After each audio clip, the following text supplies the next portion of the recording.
함께 또 예배하는 또 피곤하실 텐데 함께 예배하는 모든 이들에게 주님의 은혜가 함께 하시길 축복합니다. 오늘 이제 본문에서 예수님은 두 가지 비유의 말씀을 하고 계신데요. 첫 번째는 혼인집 비유이고요. 두 번째는 새 포도주와 생배조각, 잘 아는 새 포도주 또 생배조각에 대한 비유인데, 오늘 말씀을 이제 준비하다 보니까 본문은 이렇게 읽었습니다만 오늘 말씀은 첫 번째 비유 35절부터 33절부터 35절에 있는 이 혼인집 잔치 비유에 또 집중될 것 같습니다. 오늘 이 예수님이 혼인집 잔치 비유를 하신 이유, 그 이유는 이 바리새인들 유대 종교 지도자들과의 논쟁에서 비록된 것인데, 그 논쟁은 금식기도, 금식에 관한 논쟁에서 비롯되고 있습니다. 우리 33절 읽지요. 그들이 예수께 말하되 요한의 제자는 자주 금식하며 기도하고 바리새인의 제자들도 또한 그리하되 당신의 제자들은 먹고 마시나이다.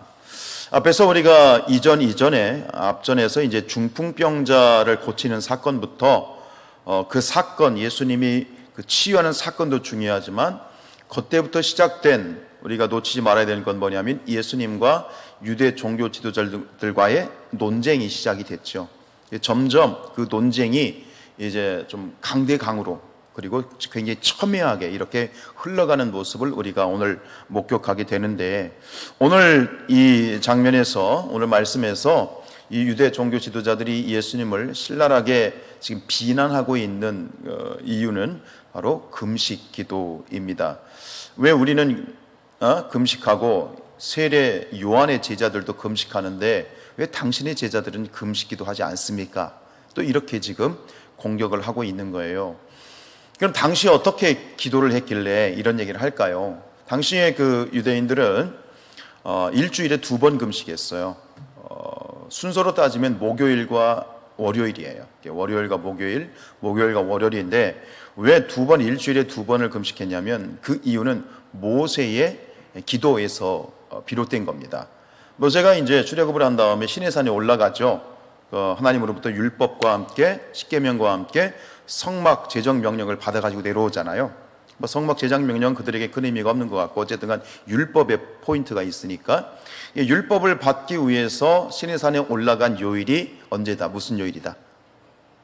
목요일이다. 그렇게 추정을 하는 거예요. 그러니까 시내산에 올라간 날 목요일, 그리고 내려온 날이 언제다?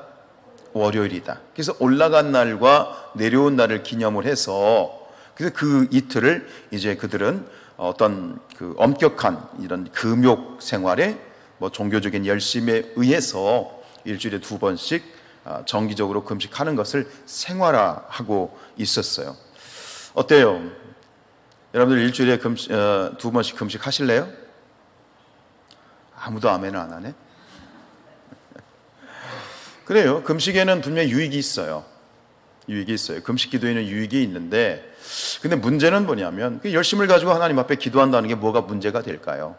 그런데 주님은 그걸 문제 삼고 있는 거죠. 왜 문제가 되냐면 성경에서 율법적으로, 공식적으로 금식을 하나님이 제정하신 것은 딱 하루예요. 딱 하루. 그날이 언제냐면 유대력 7월 15일. 유대력이라고 말하면 거기에 플러스 3을 하면 지금 우리의 태양력이 돼요. 그러니까 유대력 7월이면 지금 태양력으로 몇 월? 10월인 겁니다. 10월쯤 됩니다. 그래서 유대력인 7월 10일입니다. 7월 10일, 15일은 초막절이니까 7월 10일 날이 무슨 날이냐면 대속죄일. 모든 어떤 인류의 인간의 원죄를 사함받는 대속죄일 날이 7월 10일인데 7월 10일 날 금식하라고 공식적으로 하나님이 계명을 주셨어요. 그게 레위기 23장 27절입니다. 시작. 7째 달 열날은 속죄일이니 너희는 성회를 열고 스스로 괴롭게 하며 여호와께 화제를 드려라. 그래서 여기서 스스로 괴롭게 한다, 이 말이 뭐예요? 금식하라는 말씀이에요. 금식하라는 거예요. 그러니까 성경에서는요, 이 모세 율법과 출애굽기의 이 모세 오경의 율법을 보면 금식하라고 하는 공식적인 명령은 바로 이 대속죄일에만 있게 되는데, 근데 그 이후에 이스라엘 이 백성들이, 사람들이 금식의 숫자를 늘려요. 첫 번째 단계는 뭐냐면 이제 바벨론으로 포로로 잡혀갔다가 귀환을 했잖아요. 몇 년 만에? 70년 만에. 오늘 권사님 기도하셨잖아요. 70년 만에 귀환을 한 다음에 1년에 4번씩 금식하는 날을 만들어요. 1년에 4번. 그러다가 유대 지도자들이 최종적으로 만든 것이 일주일에 몇 번? 2번. 그럼 1년으로 말하면 몇 번이에요? 100번이 넘는 거죠. 52주니까. 100번이 넘는 금식을 하도록 하는데 그 이유가 있어요. 뭐냐면 그 금식을 통해서 이 유대 종교 지도자들이 자신들이 계속해서 존경을 받고 싶고 자신들이 가지고 있는 기득권을 유지하기 위해서 율법에서 정한 것보다 그 횟수를 늘려서 지키는 거예요. 그러니까 다른 일반 서민들은 철저히 그렇게 지켰다 안 지켰다 그게 아마 힘들었던 것 같아요. 먹고 살기 힘드니까. 근데 이 바리새인들, 특히 바리새인들, 이 바리새인들은요 그 금식을 목숨같이 지켰다는 거지. 철저히 지켰다는 거지. 그러니까 그런 어떤 일주일에 2번씩 금식하는 그들을 보면서 일반 백성들은 그 바리새인들을 어떻게 하겠습니까? 존경하는 거죠. 저분들은 우리하고는 달라. 우리의 열심하고는 달라. 그러면서 일주일에 2번씩 금식하는 그들이 존경을 받고 또 그것을 기득권을 유지하는 거예요. 그런 측면에서 결국 뭐예요? 이 금식 기도가 누구를 위한 금식 기도인 거예요? 사람에게 보이려고 했던 그게 지금 문제가 되는 거예요. 마태복음 6장 16절이에요. 시작. 그들은 금식하는 것을 사람에게 보이려고 얼굴을 흉하게 하느니라. 우리 교회는 그런 분은 안 계시겠지만 혹시 사람에게 보이려고 혹은 사람으로부터 인정받으려고 혹은 사람에게 뭐랄까요 자랑하려고 기도하는 분은 안 계시죠? 안 계시죠? 감사해요. 기도를 하는데 사람에게 보이기 위해서 나는 너희들하고는 달라. 난 기도하는 사람이야. 그리고 인정받고 그래서 은근히 즐기는 그런 사람들이 바로 이 유대 종교 지도자들이었죠. 여러분 기도가 무엇입니까? 기도는 내가 원하는 것을 얻어내거나 하나님의 뜻을 꺾기 위해서 하는 것이 기도가 아니라 기도의 본질은 하나님의 뜻에 나의 뜻을 맞추기 위해서 하는 거예요. 우리 기독교의 기도는 하나님의 뜻을 알고 그 뜻에 내가 복종하고 순종하고 내 뜻대로 마시고 누구의 뜻대로 아버지의 원대로 나를 맞추는 것이 기도예요. 하나님이 목숨을 거두어 가시겠다면 아멘 하는 겁니다. 아멘입니까? 하나님이 주시지 않겠다면 내가 아멘 하는 거죠. 이거는 한 걸음 더 나아가서 하나님을 섬기는 모든 영역에 바로 적용이 됩니다.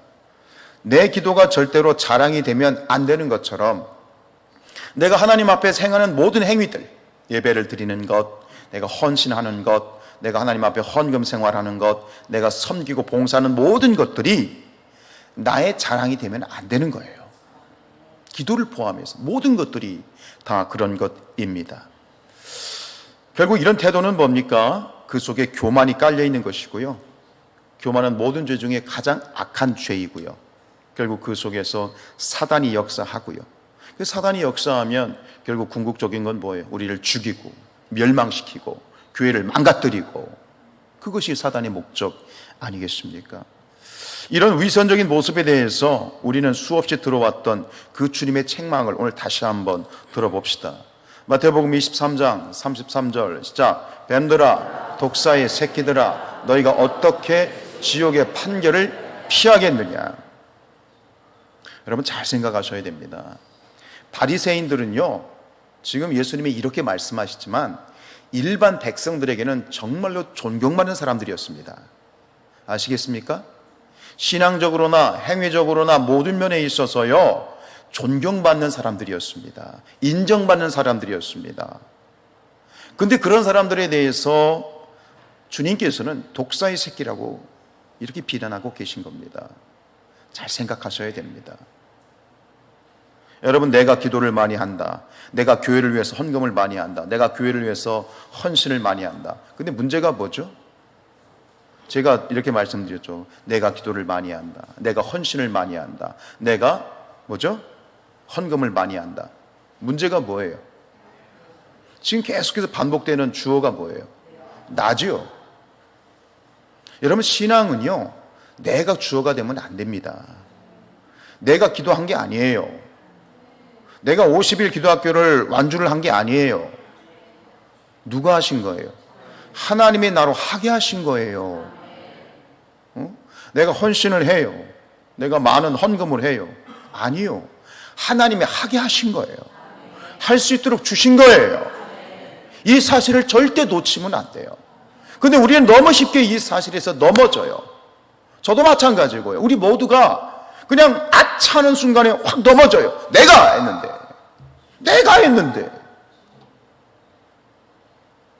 굉장히 우리는 쉽게 넘어진다 하는 사실입니다.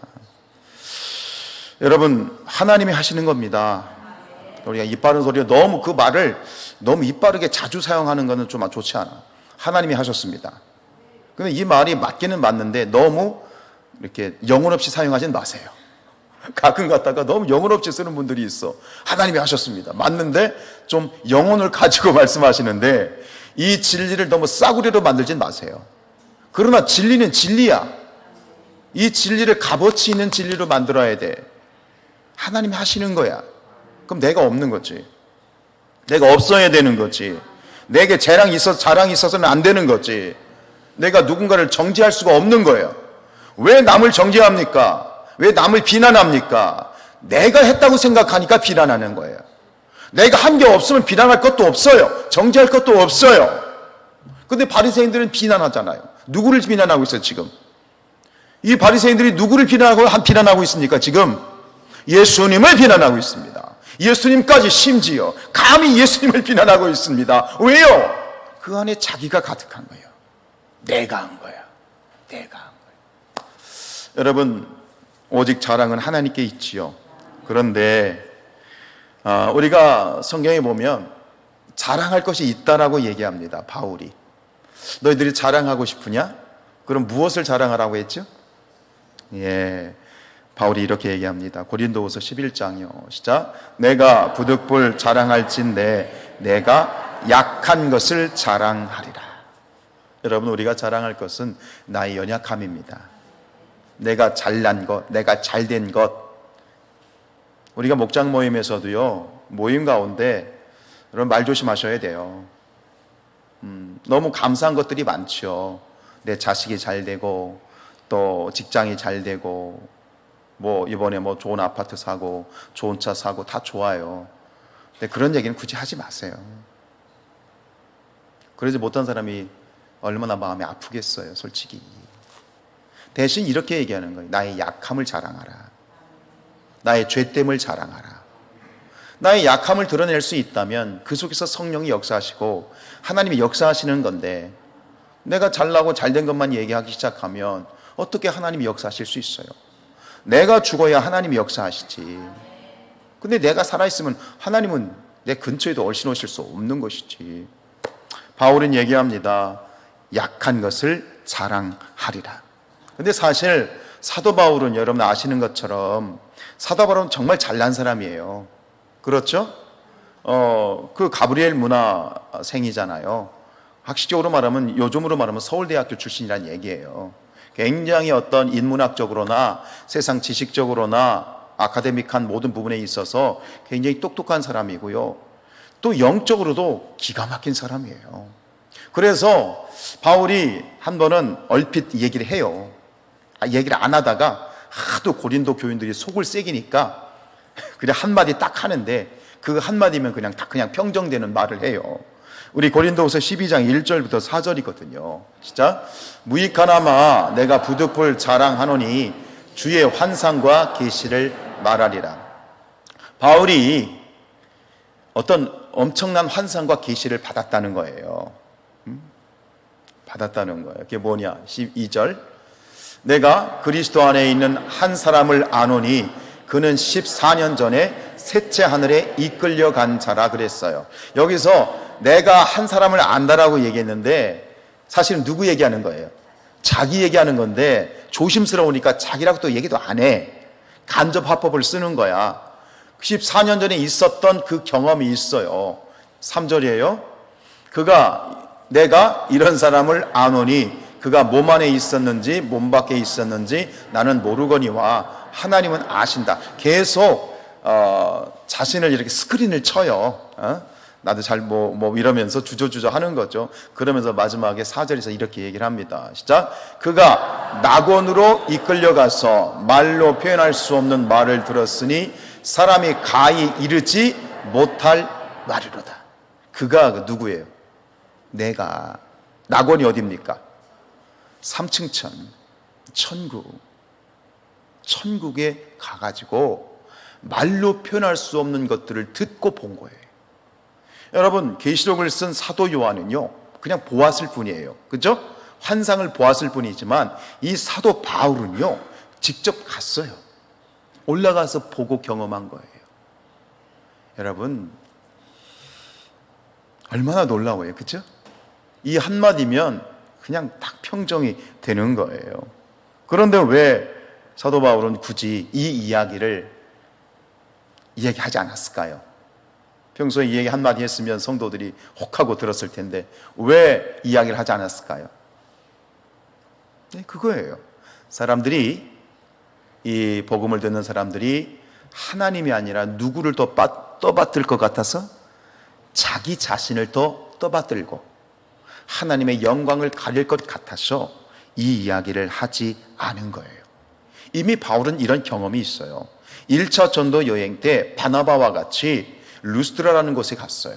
근데 루스드라에 가가지고 성령에 이끌려서 안진뱅이를 고쳐줬거든요. 안진뱅입니다. 걷지 못하는 안진뱅이를 고쳐줬더니 그 루스드라 사람들이 막 일어나가지고 환호하면서 바나바와 바울을 신격화합니다. 바나바는 여러분 그리스 로마 신화의 그 신들 중에 왕이 누구예요? 최고가 제우스. 바나바는 제우스고 이 바울은 말하는 사람이니까 헤르메스다 그러면서 그들을 그 당시에 믿던 그들의 신으로 추앙합니다. 최고의 신으로 이런 경험이 있기 때문에 이 바울이 굉장히 조심스럽게 이런 말들을 하지 않은 거예요. 즉 자랑을 하지 않은 거예요. 얼마나 자랑할 만해요. 여러분 천국 갔다 오셨어요? 제가 언젠가 기도하다가 중학교 때인가 너무 보고 싶은 거야. 막 천국이 보고 싶은 거야. 근데 생각나는 거, 얼핏 내가 보았는지 안 봤는지 모르겠는데 뭔가 하나 본 것 같아. 저 하늘이 하얀 게 있었던 것 같아. 그거 하나 봐도 이렇게 막 제가 자랑하려고 그러잖아. 제대로 똑바로 본 것도 아닌데 얼마나 자랑하고 싶어요. 우리 사람이 그렇잖아요. 근데 바울은 그러지 않았다는 거예요.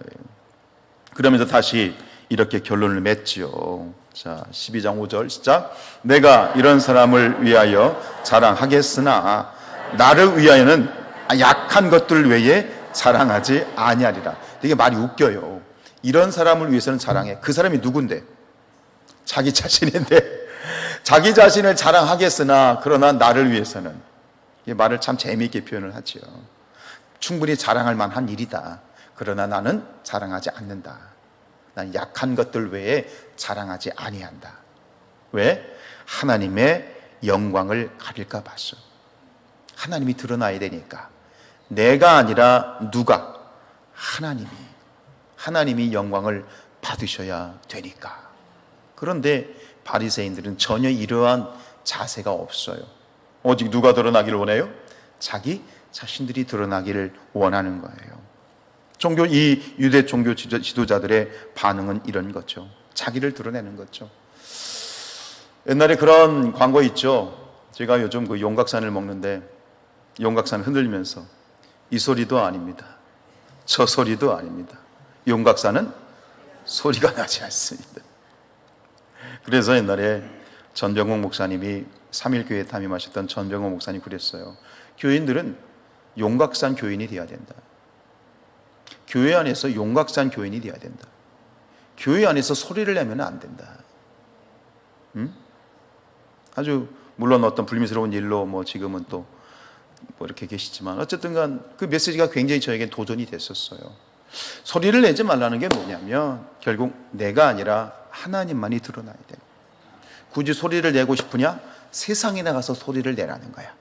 예수를 증거하라는 거예요. 세상에 나가서 담대히 선포하라는 거예요. 그러나 교회 안에서는 용각산이 되어야 된다라고 하는 거예요. 주님이 분명히 말씀하셨습니다. 자기를 높이는 자는 낮아질 것이고 자기를 낮추는 자는 높이실 것이다.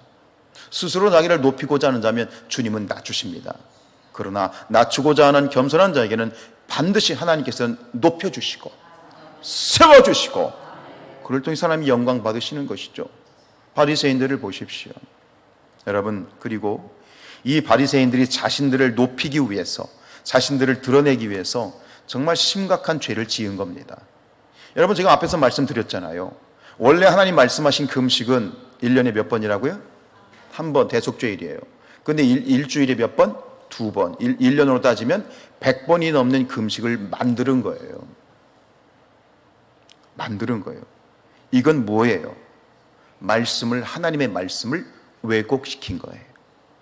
이게 얼마나 심각한 죄인지 깨달으시길 축복합니다. 지금부터 그 말씀 드릴 거예요. 요한계시록에 보면 요한계시록을 다 사도 요한에게 요한계시록의 환상을 주님께서 말씀하시고 마지막에 요한계시록 말미에 이런 말씀이 나옵니다. 계시록 22장 18절입니다. 시작. 내가 이 두루마리의 예언의 말씀을 듣는 모든 사람에게 증언하노니 만일 누구든지 이것들 외에 더하면 하나님이 이 두루마리에 기록된 재앙들을 그에게 더할 것이다.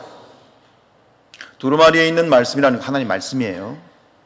말씀에 뭔가를 가하면, 더하면 무엇이 더하여질 것이다? 재앙이 더하여질 것이다. 19절입니다.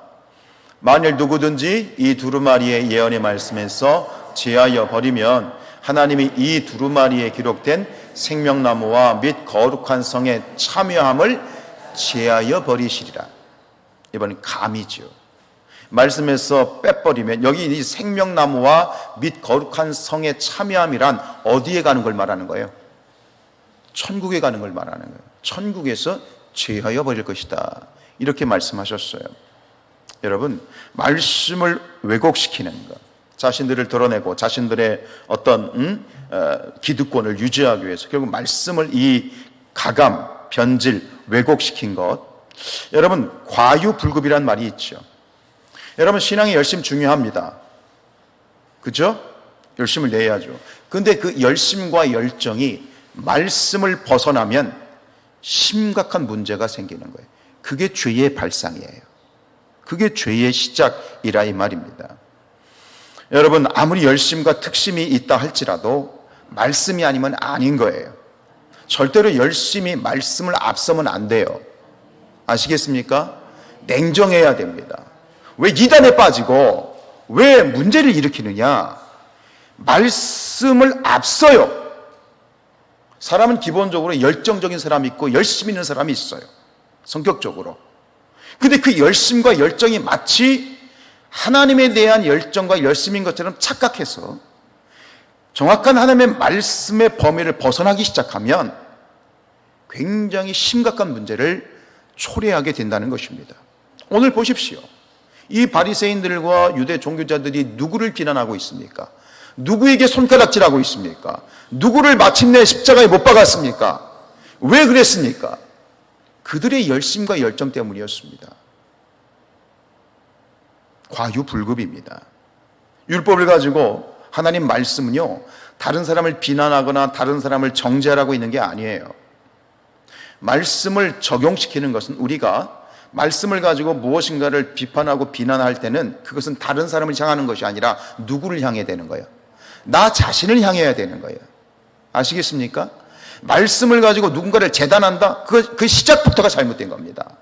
말씀은 거울인 겁니다. 말씀을 통해서 누구를 보라는 거예요? 나를 보라는 거지 다른 사람을 보라는 게 아니에요. 그러면 내 눈 속에는 들을 보는 보지 못하면서 남의 눈 속에는 티를 보게 되는 거예요. 그런 잘못을 저지르는 거예요. 말씀은 누군가를 정죄하라고 있는 게 아니죠. 그렇죠? 말씀은 뭐라고 있는 거예요? 살리라고 있는 거예요. 말씀은 생명이에요. 생명의 역사가 나타나야죠. 근데 그 말씀을 가지고, 율법을 가지고 이 바리새인들은 죽이고 있잖아요. 그 율법 때문에 예수님을 죽인 거예요. 그 율법 때문에 예수님을 십자가에 못 박은 거예요. 말씀은 생명이죠. 말씀은 살리라고 있는 것이지 죽이라고 있는 게 아니란 말입니다. 이 심각한 죄, 이 말씀을 가지고 자기들 마음대로 요리하고 있는 거예요. 하나님 말씀이 중요한 게 아니야. 그걸 자기들이 마음대로 지금 주무르고 있는 거예요. 이 말씀의 왜곡이 얼마나 심각한지는 바로 태초의 원죄가 이 말씀의 왜곡에서 시작된 거예요.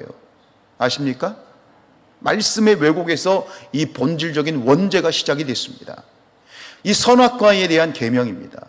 여러분, 선악과에 대해서 하나님께서 말씀하신 정확한 주님의 계명을 한번 보죠. 창세기 2장 17절입니다. 시작. 선악을 알게 하는 나무의 열매는 먹지 말라. 네가 먹는 날에는 반드시 죽으리라 하시니라. 제가 설교자의 고민은 그렇습니다.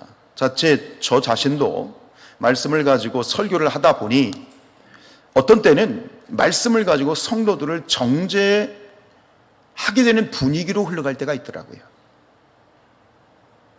굉장히 두려워요. 말씀을 전하고 나면 굉장히 제가 두렵습니다. 죄를 지은 거거든요. 여러분, 이 말씀이 하나님이 분명히 주신 그대로입니다. 선악과에 대한 말씀입니다.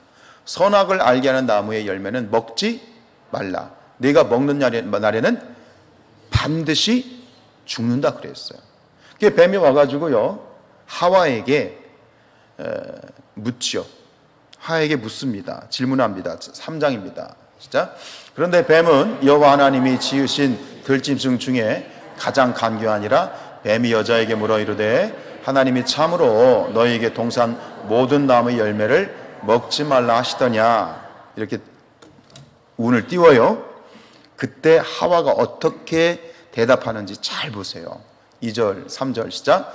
동산 중앙에 있는 나무의 열매는 하나님의 말씀에 너희는 먹지도 말고 만지지도 말라 너희가 죽을까 하노라 하셨느니라. 어떻게 됐죠? 분명히 하나님은 말씀은 뭐 하지 말라고 그랬어요? 먹지 말라고 그랬어요. 먹지 말라, 먹지 말라. 그런데 뭐가 붙었어? 만지지 말라는 말이 붙었어요. 하나님은 만지지 말라는 말씀 안 하셨어요. 그런데 하와가 자의적으로 이 말을 붙여버린 거예요. 붙여버린 거예요. 그러니까 유대인들이 가지고 있는 성경의 뒷이야기를 모아놓은 책이 미드라시라고 하는 책인데, 그 미드라시에 보면 이런 얘기가 나옵니다. 이 얘기를 듣고 뱀이 그랬다는 거예요. 그래? 선악과를 하나 딱 따는 거야. 딱 따. 그러면서 야, 내가 만졌는데 봐봐, 안 죽잖아. 이해가 되시죠? 딱 따가지고 야, 만지면 죽는다며. 내가 만졌는데 안 죽네? 결국 자충수를 둔 거죠. 원죄의 시작이 뭐냐? 결국 말씀의 변질입니다. 여러분, 우리가 말씀을 알되 정확하게 진리의 말씀을 가져야 되겠습니다.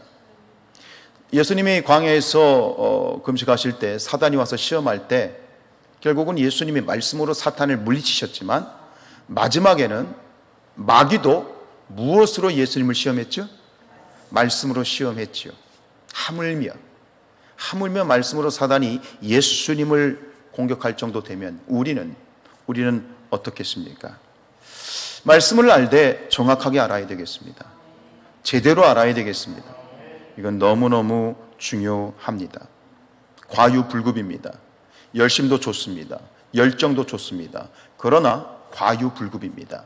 말씀을 벗어나면 그 열정은 불이 되어서 자신을 불사르고 삶을 불사르고 교회 공동체를 불사를 수 있습니다. 철저히 진리와 생명의 말씀 안에서 우리의 신앙이 컨트롤이 되고 조절이 돼야 되죠. 그리고 그것이 모든 상황들을 분별할 수 있는 눈을 가져야죠. 그렇지 못하면 나도 모르는 사이에 사단의 공격으로 인하여 나의 연약함으로 인하여서 엉뚱한 길로 갈 수 있다 이 말입니다. 여러분, 이단들이 강조하는 게 뭡니까? 잘 생각해 보세요. 이단들이 강조하는 멘트가 뭡니까? 우리는 철저히 뭘 따른다?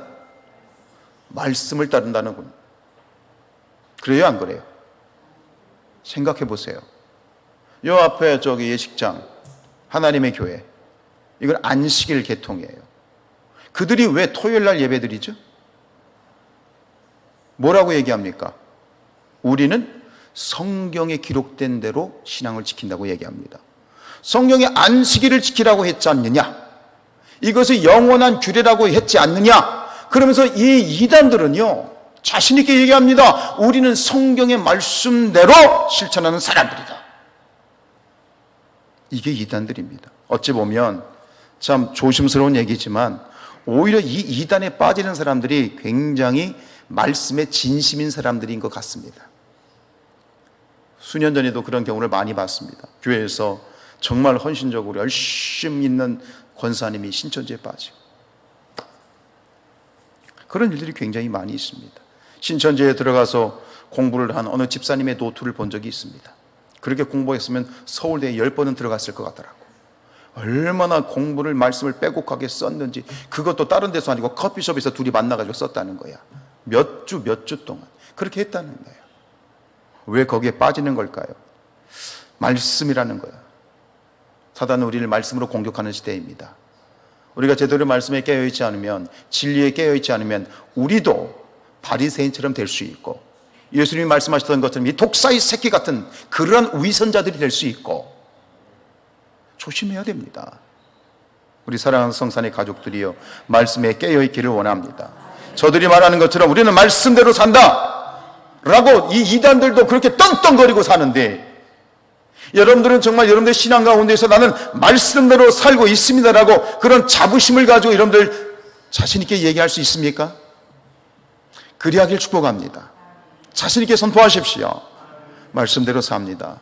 최소한 진리의 말씀대로 살려고 노력합니다 라고 말씀을 말할 수 있는 그런 담대한 어깨를 펴고 담대하게 말할 수 있는 우리 성도들이 될 수 있기를 축복합니다. 분명히 주의 말씀은 내 발이 등이고 내 길이 빛입니다. 말씀은 내가 가는 길에 등이 되고 빛이 됩니다. 그런데 그 말씀이 잘못되면 엉뚱한 길로 인도하는 겁니다. 헤어나올 수 없는 걸로 인도하는 겁니다. 예수님의 비난, 독사의 새끼들이라는 비난을 받을 수도 있습니다.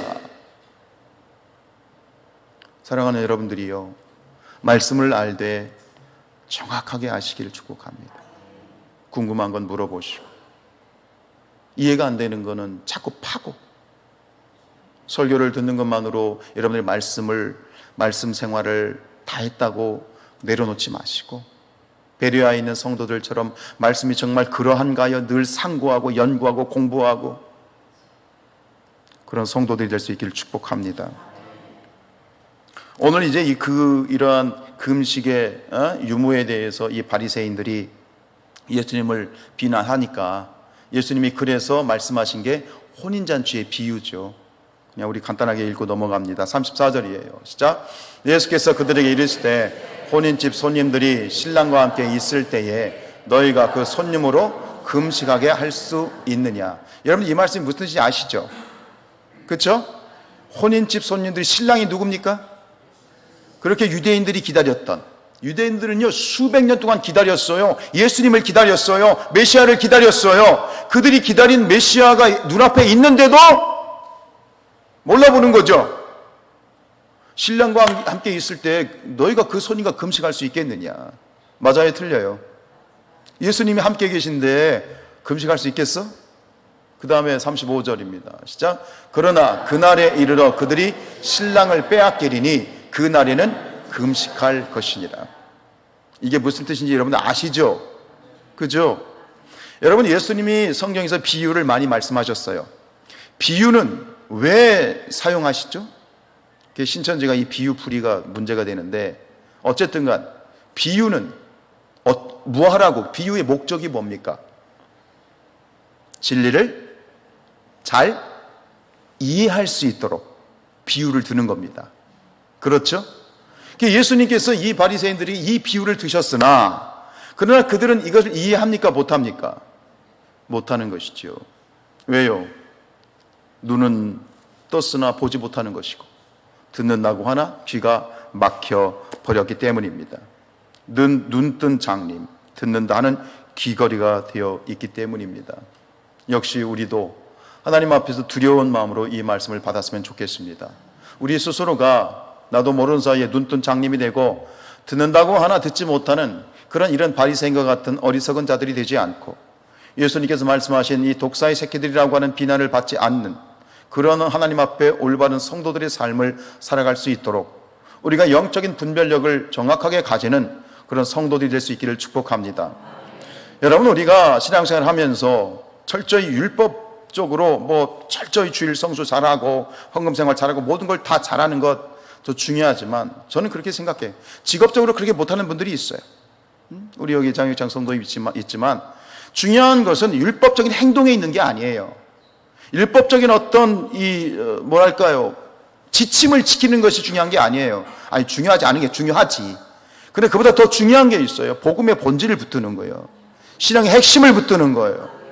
그게 어디 있어요? 말씀에 있는 거예요. 말씀에 있는 거예요. 그 복음의 본질에 서 있으면 내 삶의 환경이 조금 안 좋고 내 환경이 받쳐주지 않아도 여전히 주님 바라보면서 살 수 있고요. 하나님과 동행하면서 사는 게 중요한 거고요.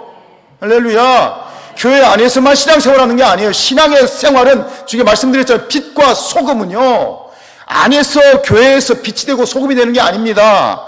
빛과 소금이 되는 건 어디 가서 세상의 빛이 되고 세상의 소금이 되는 거예요.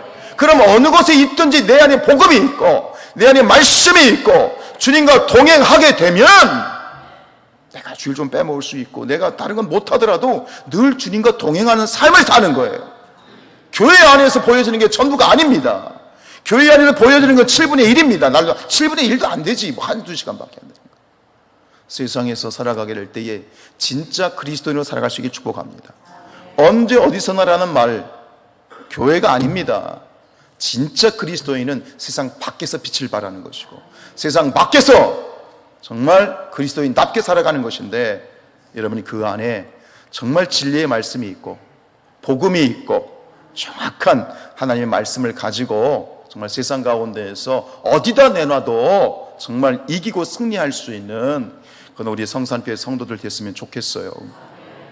여러분, 말씀을 알되 한 번 더 당부를 드리면 말씀을 정확하게 아시고요. 말씀은 나를 보는 거울이지 말씀을 가지고 다른 사람을 정죄하라고 있는 게 아니고요.